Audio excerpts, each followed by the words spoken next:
السلام عليكم ورحمة الله وبركاته. سومالي دمانتين سلام كديب شاكدان المانتا إذن لو ذاقيا وحا يكون عدي ويليا قبر سوماليات وحانا إيسو دراويل لغو مقعابو سعود يوسف ورسامي سيدو قلنا وحي إيسو درا مقعيادا دادك شاكدان يكون عدي لكن ما جعليسان إنان إذن لو ذاقو أمان مقعيادو ذاك شاقو ميل ببلغا. بسم الله مقعايقو وسعيد يوسف ورسامي عرو شاكدان وحالا دها فلانواه وحاي كودعدي ويليا قبر جعيل لحمري وحينا آهايد سيدتان ويلكا وحالا يراهدا وان كقود بي مقعا ويلكا إنانتنا وحالا يراهدا waxaan saaxiib ahayn wiilka muddo aad u dheer waxa uuna la sheekaysan jiray gabadhaas waxa ay isla soo dhigteen dugsiyeedkii hoose dhexe ilaa sare marka ay dhameysteen dugsiyadii ayaa waxa ay bilaabeen xiriir inay sheekaystaan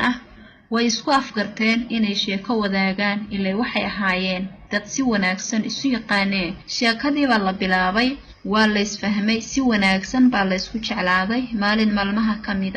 ayaa waxa shaqo heshay inantii way soo wacday saaxiibkeed waxay u sheegtay inay shaqo heshay aad buu ugu farxay wuuna ugu hambaliyay waxa uu ku yiri waxaan kula wadaagayaa farxadda inantii waxa ay shaqaynaysay muddo dhan ilaa 2 sano inankiina shaqo ma helin habeenada kamid ayuu wacay jacaylkiisii markaasay ka qaban weyday in door ayuu ku celceliyay lama qabanayo message ayuu u reebay uu ku leeyahay abaayo see tahay miyaad xanuunsan tahay mase mashquul baa tahay waxay aragtay koolalka badan iyo message-ka u yaala way soo wacday waxay ku tiri maxaad isla waalaysaa maynagaaba wax badan kala maqnayn runtii wiilkii waxa ku dhacay isbedel wuxuu yiri maxaa dhacay abaayo raali noqo hadaan qaldamay انريو بوغاغيو غرادكاغا كاشو قرو عدلك خول حقو واي روح كوبا اريان كاغين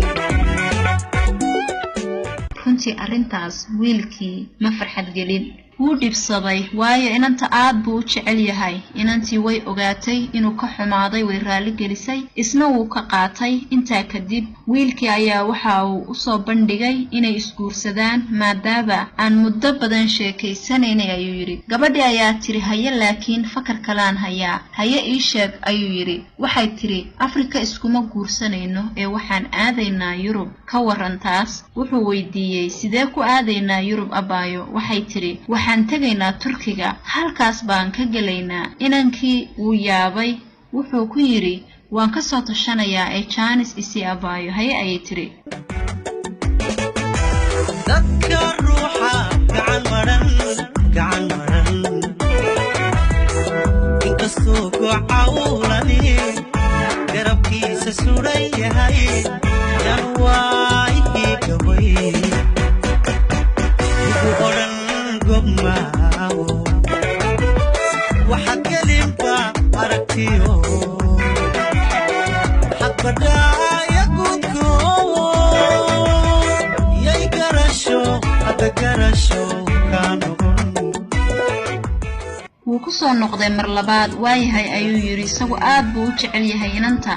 runtii waxba kama diidi karo waxa la go'aansaday in la tago waa la tagay markii Turkiga la marayo ayaa inankii lacagtii lagu sii gudbi lahaa ka yara daahday inantii waxay tiri abo ka waran hadaan sii tago anigu oo aad iga daba timaado adigoo gargaar biday ruuxa gacan ku siin kara abal maanta uu gabay badiyaan ku gali wuxuu yiri waa sax dhima lahan laakiin xagee inoo balan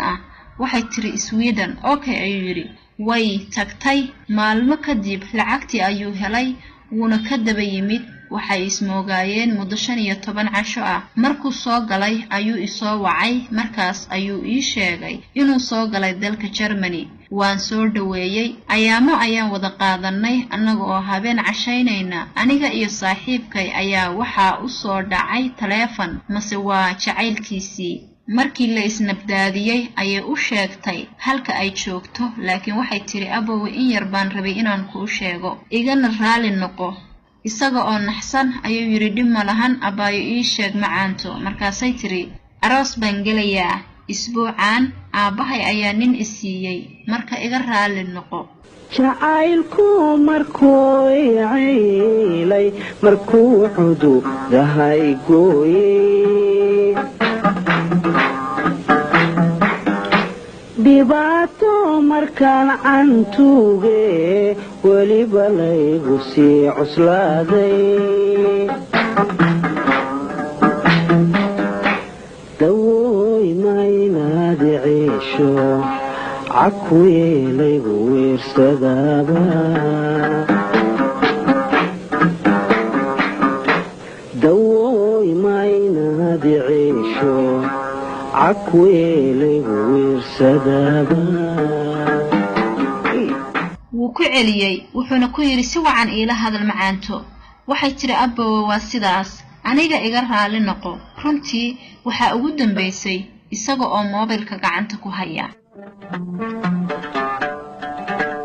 qatanka ela qaawan yahiyo dhararta qatan kela qaawan yahiyo dharartan qorra tiyo qudan jamaqnayna qudhaydad goysay balagu qabano qisan mutay balagugu qiriyo malaa'igta qalinka loo dhiibiyo ilaha qadirina wax qarin maayo qilaad ku bax dana kuma qorre qowlkeebad la horteegi qiyaamaha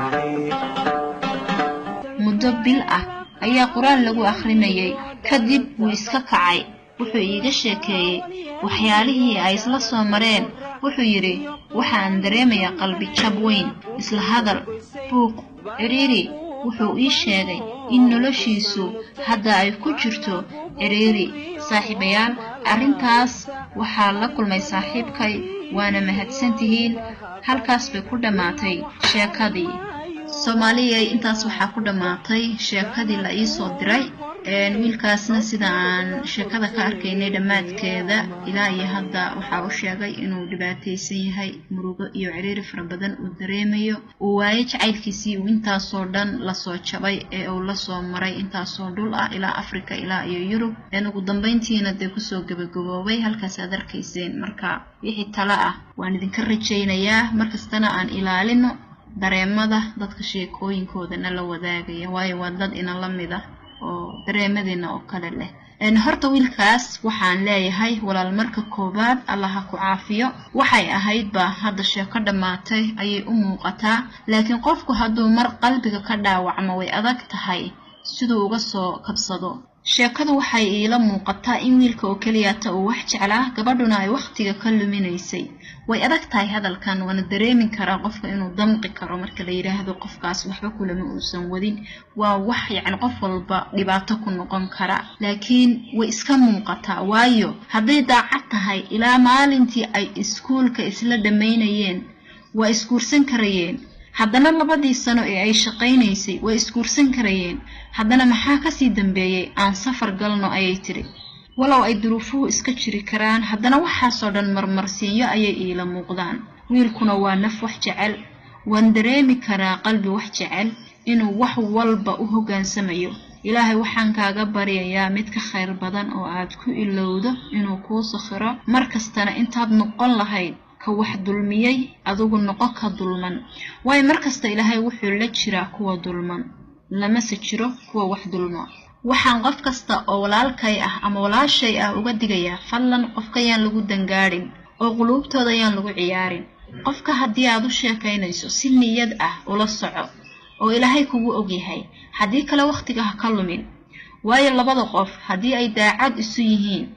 waxyaabaha qaarkood marmarsiyo kama dhigtaan laakiin haddaad aragto qof cudurdaar badan waa qof beenaale ah khasamaha labada qof inay isjeclaadaan inta badan qof baa saa'id u jecel qofka kale haddii uusan qofkaas rabin inuu been ku maaweeliyo ma aha waa inaad runta u sheegtaa adigoo aan marmarsiyo been ah meel la ka doonin caadi runta ugu sheeg waayo marmarsiyaha beenta ah waa khiyaano kale qofkuna wuu kugu fahmi karaa waayo attentionkiisa dhan ayaa mar walba adiga kula jira mid kalena way jirtaa Soomaalidu sida ay u badan yihiin waxay ceeb u yaqaaneen waxaan ceeb ahayn inaad tiraahdo qofka kuma jecel ceeb ma aha laakiin waxa ceeb iyo dambi ah inaad been ku daldasho dadba waxay oranayaan ma qof dhan oo xayi ah baan oran karaa kuma rabo kuma jecel micnaheedu maaha inuu qofkaasi daliil leeyahay maaha inuu ka liito waxaaba laga yaabaa inuu dhinac walba kaaga fiican yahay laakiin dookhaaga maaha marka u sheeg kaama helin ceeb maaha gabadha waxaan leeyahay kollay taalo umaad dhigan wiilkaas cafiska dalbo qof baad noloshiisa ku ciyaartay oo niyad jabisay intaasoo waqti ayaad ka soo lumisay haddana waxaad rabtaa inaad mustaqbalkaaga dhisato oo aad farxad ku noolaato hawkam sidee ku dhacaysaa midaas adoo qof noloshiisa ku soo ciyaaray baad rabtaa inay noloshaadu fiicnaato ilaahayna cafis weydiiso walaashay wiilkaasna cafis ka dalbo waa laga yaabaa inuu ku cafiyo kollay dad fara badan oo iga aqoon badan ayaa klibkan dhageysan doona